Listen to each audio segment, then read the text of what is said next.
जय हिंद, जय भारत। मैं हूं रीना सुतार और स्वागत है आप सभी का सैनिक न्यूज विद रीना में।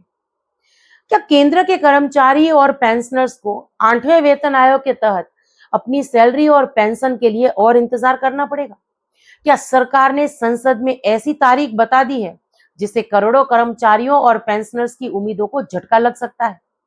आखिर 3 मई 2027 की तारीख क्यों चर्चा में है? क्या 1 जनवरी 2026 से वेतन और पेंशन मिलेगी या फिर करना पड़ेगा और इंतजार? आज की इस वीडियो में हम संसद में दिए गए आधिकारिक जवाब को बेहद ही आसान भाषा में समझेंगे। साथ ही में वीडियो के आखिर में मैं आप सभी यानी हमारे कर्मचारी, पेंशनर्स और फैमिली पेंशनर्स के कुछ महत्वपूर्ण कमेंट्स और सवालों के जवाब भी देने वाली हूँ, इसलिए वीडियो को अंत तक से जरूर देखिएगा। इसी के साथ इस चैनल के माध्यम से जो जानकारी मैं शेयर करती हूँ पसंद आ रही है, यूजफुल लग रही है तो लाइक और शेयर कर दीजिएगा। इस वीडियो को हाइप करके हर एक कर्मचारी, पेंशनर्स तक वीडियो की जानकारी पहुंचाइएगा। आप चाहें तो चैनल को ज्वाइन कर सकते हैं, लेकिन अगर सब्सक्राइब नहीं किया है जल्दी से पहले चैनल को सब्सक्राइब कर लीजिए, नोटिफिकेशन ऑन करिए, फिर वीडियो को देखना कंटिन्यू करिए। तो चलिए इसी के साथ आज के इस वीडियो की शुरुआत करते हुए सबसे पहला ये कमेंट देख लेते हैं। हमारे एक पेंशनर्स लिख रहे हैं कि मैम नमस्कार, मेरे एक पड़ोसी फौजी की डेथ होकर 6 महीने हो गए हैं। उनकी वाइफ को अभी तक पेंशन नहीं मिला है। उनके आधार में और पीपीओ में नाम अलग अलग है, अब क्या करना पड़ेगा बताइए। सबसे बेहतर तो यही रहता है कि आप नजदीकी जिला सैनिक बोर्ड का संपर्क करिए, ताकि वो आपको गाइड करने के साथ साथ जो है डॉक्यूमेंट्स वगैरह भी चेक कर दे। और दूसरी बात कि कई बार देखिए आधार कार्ड में नाम सुधरवाना ज्यादा आसान रहता है, अगर पीपीओ में नाम बदलवाने जाएंगे या सुधार करने जाएंगे तो काफी समय लग सकता है। तो पॉसिबल हो तो आधार कार्ड में नाम जो है उसको सुधरवा लीजिए। चलिए अगला कमेंट है। एक लिख रहे हैं कि रीना जी, लोगों की टिप्पणी पर आप ज्यादा ध्यान ना दें, आप बहुत अच्छा काम कर रही हैं और मेरा डाउट अभी तक क्लियर नहीं हुआ है। मैं जेसीओ की फैमिली पेंशन ले रही हूँ, यानी हमारी एक जेसीओ में है ये। तो आगे लिख रही हैं कि 28 साल सर्विस है, क्या मुझे एसीपी लागू है? मुझे एमएससीपी मिल रही है। एमएसपी के बारे में शायद पूछ रही है, 5200 रुपये। देखिए मैम, सबसे पहले तो आपका मैं धन्यवाद करती हूँ इस कमेंट्स के लिए। आप सब लोग जो हमारे सर्विस पेंशनर्स भाई है या मेरी फैमिली पेंशनर्स बहनें हैं, जो समय समय पर हमें कमेंट्स के माध्यम से भी प्रोत्साहित करते रहते हैं अच्छे से अच्छा काम करने के लिए। तो जब हम कमेंट्स बॉक्स पढ़ते हैं उसमें 2-4 जहां नेगेटिव कमेंट्स होती है तो उस पर हम ध्यान नहीं देते हैं। और ये सब कुछ हो पा रहा है आप सब लोग जो पॉजिटिव लोग हैं उनकी बदौलत, और इस चैनल के माध्यम से ज्यादा जो हम अच्छा काम कर पा रहे हैं उनकी हकदार कहीं ना कहीं आप सब भी हैं।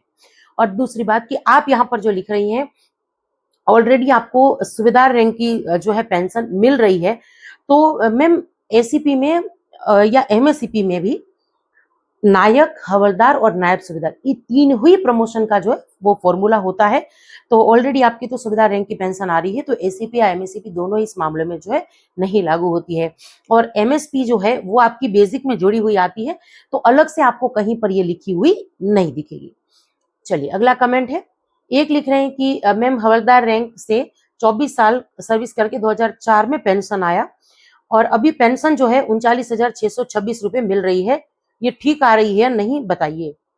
तो सर अगर आपके पास ईसीएचएस का कार्ड है तो आपकी ये जो है बिल्कुल पेंशन आपकी सही आ रही है, बेसिक जो है आपकी बिल्कुल सही आ रही है। और अगर आपके पास ईसीएचएस का कार्ड नहीं है तो इसमें फिक्स मेडिकल अलाउंस का 1,000 रुपया अतिरिक्त जोड़ना चाहिए, तो इस बात का ध्यान रखिए। बाकी जो आपकी 24 साल सर्विस हवलदार रैंक उसके हिसाब से आपकी जो है बेसिक बराबर है, मैंने कैलकुलेशन वगैरह करके देखा है, ये 60% महंगाई भत्ते के साथ है। और 2004 में आप रिटायर होकर आए हैं तो आपको एसीपी एमएससीपी तो लागू नहीं है। और एससीपी की अगर बात करूं तो अगर आपने हवलदार रैंक में 10 साल कंप्लीट कर लिए थे तो नायब सूबेदार की एसीपी के लिए जरूर से कंप्लेन दर्ज करा दीजिएगा। चलिए अगला कमेंट है। एक लिख रहे हैं कि मैम पीएमआर केस की जो हेयरिंग थी अपडेट उसका क्या है, कृपया इसके बारे में बताइए। देखिए पीएमआर वेटरन्स काफी मात्रा में हमारे चैनल के साथ जुड़े हैं, बहुत सारे ऐसे पेंशनर्स हैं जो पीएमआर आए हैं, ओआरओपी का लाभ उनको नहीं मिला है। और सिर्फ इस चैनल के माध्यम से ही जहां हम पीएमआर के लिए बात करते हैं, कोर्ट केस वगैरह की जानकारी शेयर करते हैं, तो बहुत सारे कमेंट्स हमें आते हैं जहां हमारे पीएमआर वेटरन्स जानना चाहते हैं कि अभी हाल फिलहाल यानी जुलाई महीने में जो कोर्ट की केस थी उसका क्या हुआ। तो देखिए एडवोकेट सर से मेरी अभी बात हुई है, जो भी अपडेट होगी 1-2 दिन के वीडियो में आपसे जरूर से शेयर हो जाएगी, तो 1-2 दिन इंतजार कर लीजिए। चलिए अगला कमेंट है, एक लिख रहे हैं कि मैम मुझे आपका व्हाट्सअप नंबर चाहिए। सर बहुत सारे वीडियोस में मैं नंबर शेयर करती रहती हूँ, फिर भी मैं यहाँ पर दोहरा देती हूँ, 9157075843 ये मेरे व्हाट्सअप नंबर भी है। चलिए अगला कमेंट देख लेते हैं। एक लिख रहे हैं कि मैम मैं आसाम राइफल से हूँ, मैं जो रिटायर आया हूँ 2007 जून में हुआ और 20 साल और 11 महीने सर्विस की है। और मेरा बेसिक पे कितना होना चाहिए बताइएगा। सर आर्मी, एयरफोर्स और नेवी की बेसिक कितनी होनी चाहिए लेंथ ऑफ सर्विस के हिसाब से, ग्रुप के हिसाब से, उसके तो बहुत सारे सर्कुलर्स हैं हमारे पास। ओआरओपी का जब जब रिवीजन हुआ है तो वो सारे सर्कुलर हैं, तो उनकी जो बेसिक है वो तो हम आसानी से बता पाते हैं। लेकिन अगर केंद्र सरकार के अन्य विभागों के कोई पेंशनर्स, फैमिली पेंशनर्स हैं, तो उनकी अगर बेसिक की जानकारी हमें सही सही देनी है तो पीपीओ वगैरह चेक करके ही हम इसके बारे में बात कर पाते हैं। तो अगर आपको सही बेसिक आ रही है नहीं ये जानना है तो आपको पीपीओ व्हाट्सएप के माध्यम से शेयर करना पड़ेगा। चलिए अगला कमेंट है, एक लिख रहे हैं कि यदि सिपाही को नायक की पेंशन मिलेगी तो नायक को हवलदार की पेंशन मिलेगी क्या? सर अगर एमएससीपी या एससीपी लागू है लेकिन आपने जानकारी ना होने की वजह से उसको लेकर कार्रवाई नहीं की है तो बिल्कुल मिलेगी। अगर आप देखिए आप कौन से साल में रिटायर होकर आए हैं और आपको क्या एसीपी लागू है या एमएससीपी लागू है, तो कुछ इस तरीके से एसीपी या एमएससीपी के रूल होते हैं।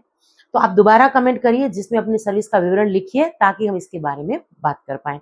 तो चलिए ये कुछ कमेंट्स थे। अब वीडियो में आगे बढ़ते हुए बात करते हैं 8वें वेतन आयोग की सबसे बड़ी अपडेट, यानी जो तारीख मिली है संसद में उसके बारे में। तो देखिए 8वें वेतन आयोग पर संसद में ये बड़ा खुलासा हुआ है। वित्त राज्य मंत्री पंकज चौधरी जी ने राज्यसभा में ये जानकारी दी है कि 8वें वेतन आयोग को अपना अंतिम रिपोर्ट जमा करने के लिए 18 महीनों का समय दिया गया है। अब अंतिम रिपोर्ट जमा करने की संभावित अंतिम तिथि 3 मई 2027 बताई गई है। तो कुछ इस तरीके से हम मानकर चल सकते हैं कि 3 मई 2027 से पहले पहले तो 8वें वेतन आयोग की कमेटी जो है वो अपनी सिफारिशें केंद्र सरकार को नहीं सौंपने वाली है, क्योंकि तारीख ही अब 3 मई 2027 की तारीख कैसे बनी ये देख लीजिए। 3 नवंबर 2025 को आयोग का गठन हुआ, 18 महीने यानी गठन के बाद आयोग को मिला ये समय, 18 महीनों का समय मिला था। 3 मई 2027 रिपोर्ट की अंतिम समय सीमा है। जब ये सवाल केंद्र सरकार से पूछा गया तब यहाँ पर ये जवाब मिला है और इसके साथ साथ 8वें वेतन आयोग से जुड़े हुए कुछ और सवाल भी जो है पूछे गए थे। अब क्या आयोग बीच में भी ये रिपोर्ट दे सकता है? तो सरकार ने इस पर स्पष्ट किया कि आयोग अपनी कार्य प्रणाली तय करने के लिए पूर्णतः स्वतंत्र है। आयोग पर कोई अंतरिम रिपोर्ट देने की कोई बाध्यता नहीं है। यानी इस जवाब के साथ साथ जो है इस बात का जो जवाब मिल रहा है कि देखिए सोशल मीडिया में बहुत सारे वीडियोस में आपने भी देखा होगा जहां थंबनेल में ये लिखा के बता रहे हैं कि 8वें वेतन आयोग की रिपोर्ट आ गई और अब जल्दी से फिटमेंट फैक्टर लागू होकर आपकी नई सैलरी और पेंशन में आपको मिलने लगेगी और कुछ इस तरीके की आप जो खबरें देख रहे हैं उस पर अब कम से कम विराम लग रहा है, क्योंकि देखिए सरकार ये बात को स्पष्ट कर रही है कि आयोग पर कोई भी प्रकार का दबाव नहीं है कि अंतरिम रिपोर्ट दीजिए। यानी अगर हम ये कहें तो गलत नहीं होगा कि जब 8वां वेतन आयोग जब लागू होगा तब होगा, उससे पहले कर्मचारियों और पेंशनर्स को कोई भी अंतिम राहत नहीं मिलने वाली है। क्या 1 जनवरी 2026 से लागू माना जाएगा? अब देखिए 7वां वेतन आयोग 1 जनवरी 2016 से लागू हुआ था, तो परंपरा के अनुसार यानी अब तक के वेतन आयोग को देखते हुए अगर हम कहें तो ये होना भी चाहिए, लेकिन अंतिम निर्णय सरकार की मंजूरी के बाद ही होगा और 8वां वेतन आयोग संभवित 1 जनवरी 2026 से लागू हो भी सकता है। अब आने वाले दिनों में ये पता चलेगा। अब रिपोर्ट आने के बाद क्या होगा? कई बार ऐसे सवाल आते हैं कि मैम सिफारिशें आ जाएगी तो क्या तुरंत ही हमारी सैलरी और पेंशन में जो है बढ़ोतरी हमें देखने के लिए मिलेगी? लेकिन ऐसा नहीं है। देखिए सिफारिशें आने के बाद यानी आयोग अपनी सिफारिशें सरकार को सौंपेगा, सरकार सभी सिफारिशों की समीक्षा करेगी, उसके बाद कैबिनेट की मंजूरी होगी। आर्थिक समीकरणों को भी देखना काफी महत्वपूर्ण हो जाता है।